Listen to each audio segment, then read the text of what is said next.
We're just doing a quick update. Yes. Bill and Deb. Yeah. We have been busy, but not. Yeah.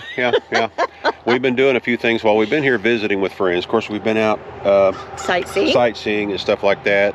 They took us over to St. Augustine. We cruised St. Augustine for a day. Went over to Crescent Beach. Is that right? Crescent Beach. That was, and I got to put my feet in the Atlantic. Yeah, that's the first time you got to do that. But anyway, we just thought we'd do a quick update right quick because I haven't seen everybody in, a week. It's been a while. And it's time to turn on and start getting, a lot more videos out, that's for sure. But we've also been tinkering a little bit with a couple of items here and there. A little bit on the van and a little bit on the trailer. Some things have so far worked out so good. Other things, not so good. But we thought we'd just kind of go over it with you here for a little bit, and maybe somebody might have some suggestions. Right?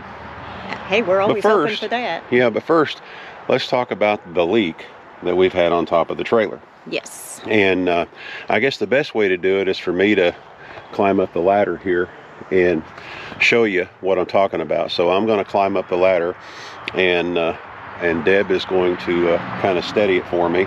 Although this ladder is really, really nice and stable. It's got the wings. Yeah, it's got the wings down there, which makes it a lot more stable. That was a suggestion from our friends Jan and Johnny.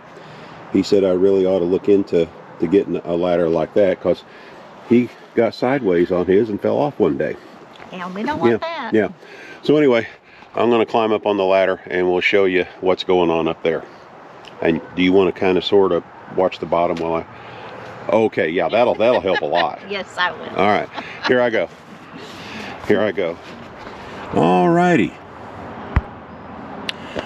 What we did up here, we started cleaning stuff off, and believe it or not, the Eternabond tape that we had covering all the edges around this came off real easy.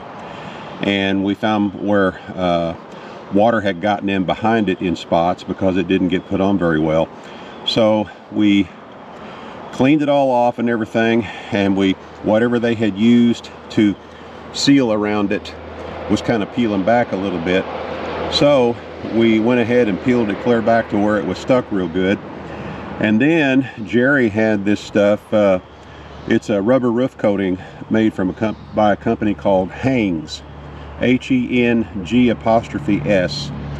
So we painted it with that, and while we were at it, we went ahead and painted the top of it too. That's normally a smoke color, but Jerry has been using this, our friend Jerry has been using this stuff on his regular fifth wheel RV, and he's had very good success with it. So we're trying this. Now so far we've had one good decent hard rain, and we had 0 leaks coming in. We did put 2 or 3 coats on this, so we're gonna try that and see how that works. But so far so good on that. And then what we will do, if we have an issue with it later, we have another plan, but we're not going to talk about that unless the need arises to talk about that later. So one other thing I will mention, though, this is a 2-part affair, this vent. There's 2 pieces, and it's kind of hard to see now because we really laid on the roof coating here. But this top part fits down into the bottom part, and it fits in a groove, and it appeared that water could get into that groove real easily. So what we did, we went ahead and took it apart, took the top part off, and we squirted some Lexel into that groove, and then set that back down on that and screwed it back down good and tight. But like I say, so far no water has come in. We're waiting on a really good heavy rain to see what happens from that point forward. And I know this is terrible. So guess what I'm going to do after we get done shooting this video right quick? I'm coming back up here and I'm going to wash off these panels. Fortunately, we haven't needed them because we've been able to be plugged in.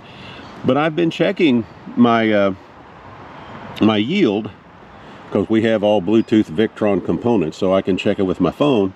And believe it or not, I've had a couple of days where I brought in close to 600 watts out of these, even with them covered up, even with them nasty like this. So hey, that's interesting.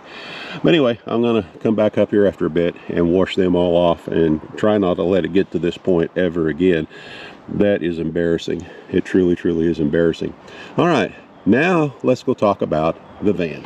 All right, now some of you might recall that we had trouble with the heater fan slash air conditioner fan, stopped working, and we went ahead and put in a new resistor, and of course we had to do a new a new harness for this.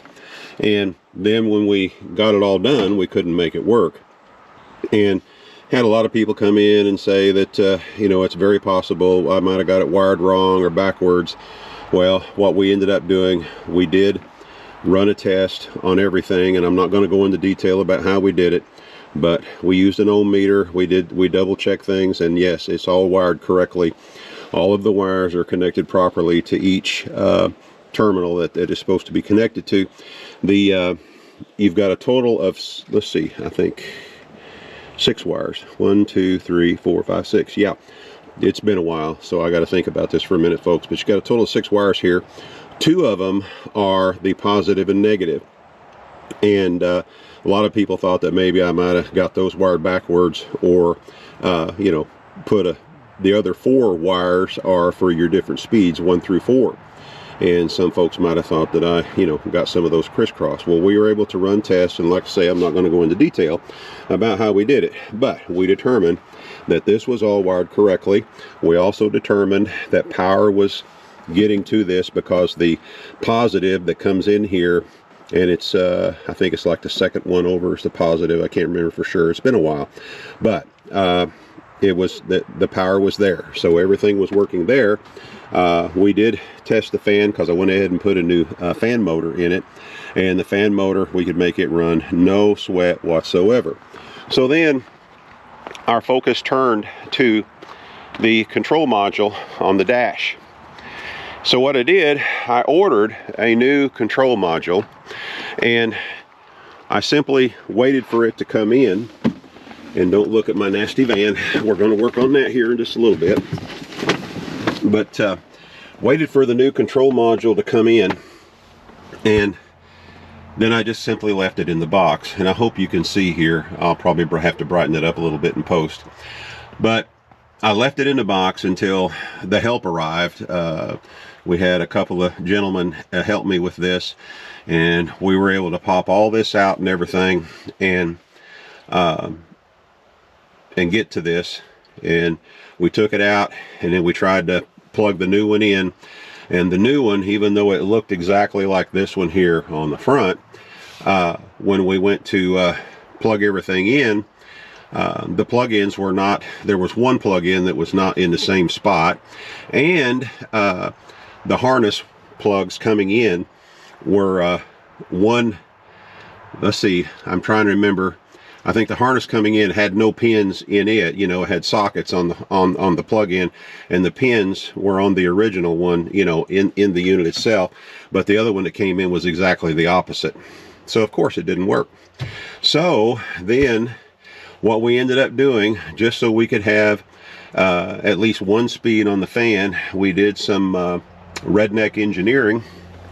And right down here, this right here that you see right here, we pulled a hot wire off of this here and ran it up and plugged it in to speed number 3. We actually got into the harness and connected a wire to it in the harness itself and put the old module back in.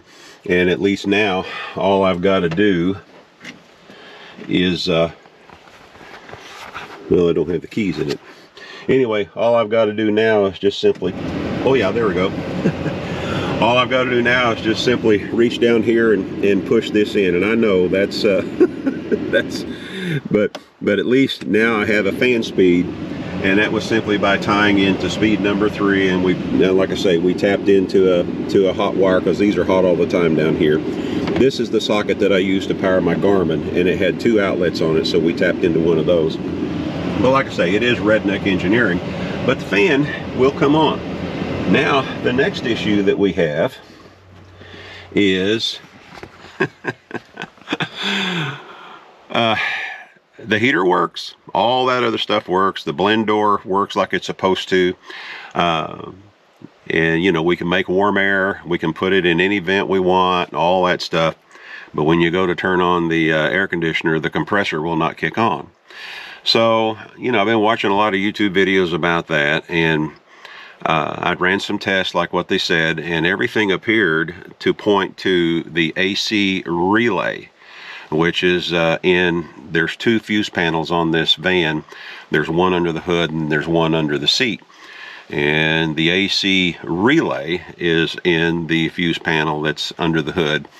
And all I can say is GM engineers, I don't know where your head was that day when you decided to mount the fuse panel where you mounted it, but it sure is awful hard to get the cover off of that so you can get to them, but that's another story. But anyway, popped out the relay, performed a couple of tests that I'd seen on YouTube, and it failed both of the tests, so we thought, okay, it's a bad relay. There's also an AC fuse in there too. It's just a little 10 amp fuse. I pulled it. Visual inspection shows it to be good, so I put it back. So we went down and got a new relay, plugged it in, and I just knew then that the compressor would kick on when I wanted to have the air conditioner.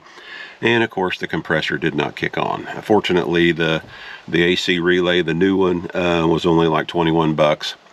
And I also kept the old one too. So what I'm hoping now is that it is not.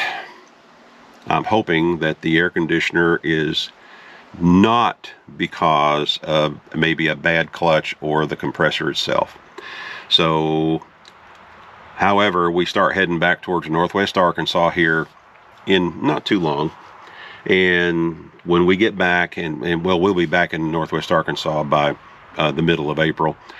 And I don't expect it to be hot enough where we feel like we're going to need the air conditioner going down the road. So we should be okay until we get back to Arkansas, and I can take it to my mechanic, and he can try to trace it down and figure out what's going on. But I really think most likely it's probably, you know, in this. At least that's what I'm hoping. I'm hoping that it's in this, and when we find the proper module to replace this with, which means, you know, I may have to take it out completely and you know, go to salvage yards with it and match it up, or I'll try ordering another one through one of the local parts houses. And you know, I've got photos of this one, so I'll easily be able to look at the photos and that I have, and you know, compare it to whatever they have. So that is the next step, of course. We went ahead and popped the radio out. We never listened to the radio anyway, and this radio never worked from day one, so we got it out of the way. I have other plans for that once I get all this other stuff straightened out. So anyway, that is that on that. We still have things that we have to solve with. Oh, one other thing though. You know, we put the new camera system in, which you know, it replaces the mirror. The monitor actually hooks on to the old mirror, and I guess it was too much weight. Of course, the van is, you know, 20 years old, and that popped off, and I tried to stick it. I think I throw away the old package, but I watched a YouTube video on that, and the YouTube video said to use Permatex. Permatex makes a kit, you know, to glue the little button back on that holds the mirror. So I went and got the Permatex kit, and I followed the instructions to the letter, stuck it back on there, went out the next day. It was sticking really, really good and tight. Went to hang everything back on. It wasn't on more than 2 minutes and everything popped off. So I watched another YouTube video, and this guy said that he had the same issues with the other brands of glue to hold that little button on that holds your mirror. So he used this stuff, and according to the video anyway, it was working for him. So we're going to try this next, so and see if it works. So jury's still out on that one. I'll see what happens there. But anyway, that is the story on that. So let me get back over here. I think Deb is still sitting out here. Here's our baby Delilah. How is she doing today? We're enjoying the sunshine. Yeah, Delilah's been acting weird lately. I don't know if there's something around her here that scared her or something, but she's just not the same Delilah. Yep. But we'll be... She knows we're talking about her. Yep. Anyway, but what's on the agenda for today is we're going to empty the van completely, sweep it all out nice and good. I know, pack it all back up again. I have Nico's at 2:30. Well, yeah, and we're going to Nico's at 2:30, but you know, we'll get it all done by then. That shouldn't be too much of a problem. And I got to wash the panels off too. So it shouldn't be that big of a deal. Okay. Anyway, oh, one other thing. What's that? Oh, I just thought I would mention to them, we got a video coming out here in a day or two. Oh, that's right. Yeah, where we went on a bike ride through a wilderness area. It's an off-road trail and just a beautiful bike ride. So be sure and watch that. You'll see it when it pops up. It's going to be here short. In fact, it'll be released a day after this video, so be watching for it. But one thing we noticed when we were editing the video, and what was that, dear? I tend to say absolutely way too many times. Yeah. I got to start watching that. Seemed like every other word she said was absolutely, absolutely, absolutely. So we're going to play a little game with this. We're going to come up with a new adjective. Yeah. Well, we're going to try that too.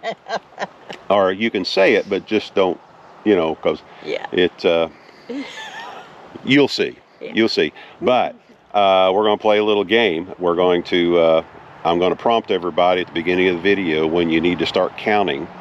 And we just want to see how many people gets it right on how many times Deb said absolutely. Now, so far, because during the editing process, I've watched it over and over and over again, and I'm pretty sure I said absolutely once. But my absolutely doesn't count. Only Deb's absolutely. Right? Right. And so post it in the comments when you watch that video to see how many times Deb said absolutely. And who knows, we may have a prize. We never know. But anyway, post it in the comments, and who knows, we'll see how this goes. If everybody watches it and they get involved in this little game. The video is around 30 minutes long, but it's a good video. You're going to see some beautiful scenery, you know, so yeah, we think you'll enjoy it. But who knows, if this works out, we may play some kind of game like this in the future, and there'll be a prize. One never knows. Yeah.